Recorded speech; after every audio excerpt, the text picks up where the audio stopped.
मैं ज्योतिषाचार्य आशा त्यागी राजमंगल टाइम्स और धर्म मंच की एस्ट्रो मॉम सीरीज में आपके लिए छोटे छोटे से घरेलू टिप्स लेकर हाजिर हूँ। एक तो सितंबर का महीना जो है हमारा, वो बहुत सारे त्योहार लेकर आया है। जो पूर्वाध में पड़ने वाले त्योहार हैं उनकी मैंने वीडियोस आपको बना के शेयर की हैं।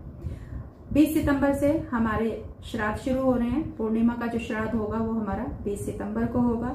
21 सितंबर को हमारा प्रतिपदा का श्राद्ध होगा और 22 सितंबर को हमारा द्वितीया का श्राद्ध होगा। 23 सितंबर को जो है तृतीया का श्राद्ध होगा। 24 को शुक्रवार का चतुर्थी का श्राद्ध होगा और पंचमी का श्राद्ध जो है वो 25 सितंबर का है। 25 सितंबर के बाद जो है 27 सितंबर को षष्ठी का श्राद्ध होगा। 28 सितंबर को मंगलवार को सप्तमी का श्राद्ध होगा और 29 सितंबर को बुधवार जो है अष्टमी का श्राद्ध होगा। 30 सितंबर को नवमी का श्राद्ध होगा। मैं मात्र नवमी की एक वीडियो आपको बनाकर डालूंगी, क्योंकि जब श्राद्ध करते हैं हम तो कोशिश करते हैं कि पितरों का अधिक से अधिक हम पर आशीर्वाद हो, कृपा हो, लेकिन हमें सही तरीके से श्राद्ध करने का नियम ना तो कोई हमारे घर में आजकल बड़ा बुजुर्ग रहा है कि जो हमें सही से बताया। हो सकता है कि उनको भी इतना ज्ञान ना हो, क्योंकि उन्हें भी किसी ने नहीं बताया होगा।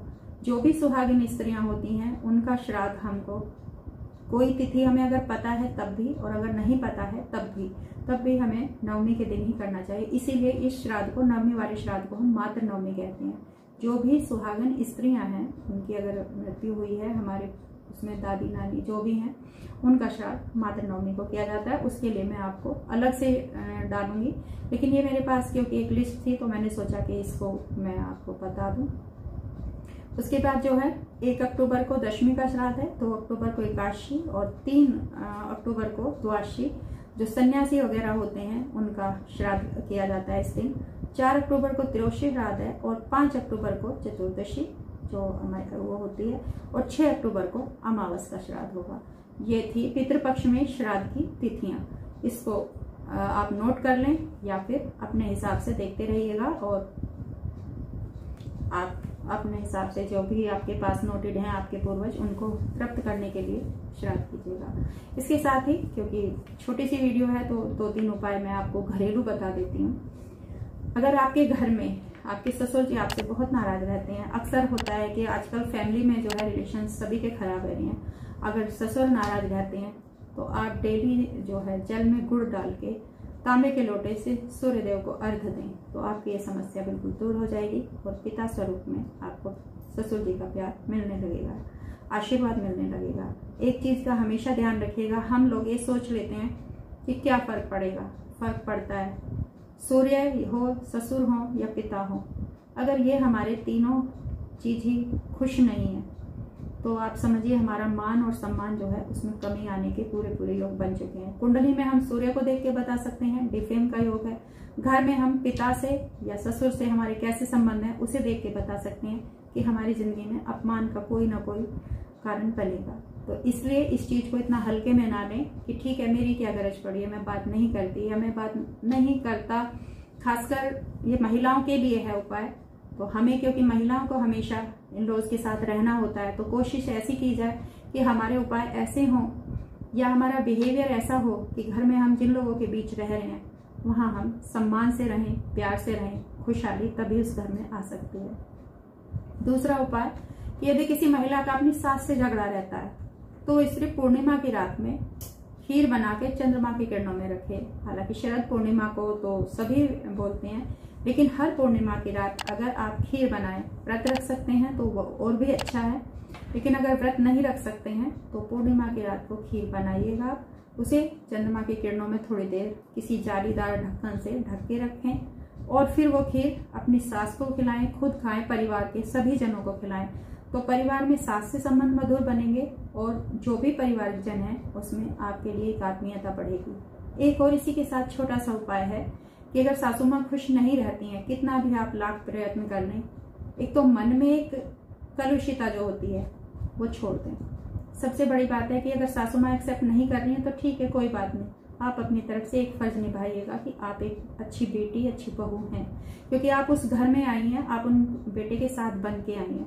तो सबसे बड़ी बात है कि कॉन्स्पिरेसी मन में नहीं होनी चाहिए। इस इंटेंशन के साथ अपना और सासू माँ का एक फोटो अपने घर की जो भी या तो लिविंग रूम है या ड्राइंग रूम है या अपने रूम में तो खैर नहीं लगाना चाहिए, लेकिन लिविंग रूम में या जो भी कोई ओपन सा थोड़ा सा है जहाँ पे सब लोग ज्यादा बैठते हैं, दक्षिण पश्चिम दीवार पर सास और बहू का एक फोटो लगाएं, जिसमें आप उनके चरण छू रहे हैं या आप स्माइल दे रहे हैं, उस फोटो को लगाइएगा। तो यहाँ पर एक स्थायित्व की संभावना बनती है। सासू माँ एक्सेप्ट करेंगी कि कल मैं भी इस घर में बहू बनकर आई थी, आज ये भी आई है, इसका भी उतना ही अधिकार है। तो आपके संबंधों में धीरे धीरे ठहराव आने लगेगा। और मेरा यही अनुग्रह है आपसे कि उन्हें माँ का दर्जा देंगी तो एक ना एक दिन आप अपनी माँ को भी तो कुछ समय के लिए डांट डपट थोड़ा नाराज होकर फिर से बोल सकते थे। कलुषिता छोड़ दीजिए, क्योंकि एक बात अगर हमारे मुंह से कहीं निकल जाती है, उस बात की कई तरीके से बातें पलट पलट कर आती हैं और हमारे बच्चे उस चीज को सीख रहे हैं, उस चीज को भी नोटिस करें। हम किस चीज की परवरिश दे रहे हैं, हम कौन सा खाद पानी अपने बच्चों के लिए यूज कर रहे हैं, ये खाद पानी ही है हमारे संस्कार, वो हम पर भी कर लौट के आना। तो आप अपनी तरफ से कुछ भी दुर्भावना ना रखें।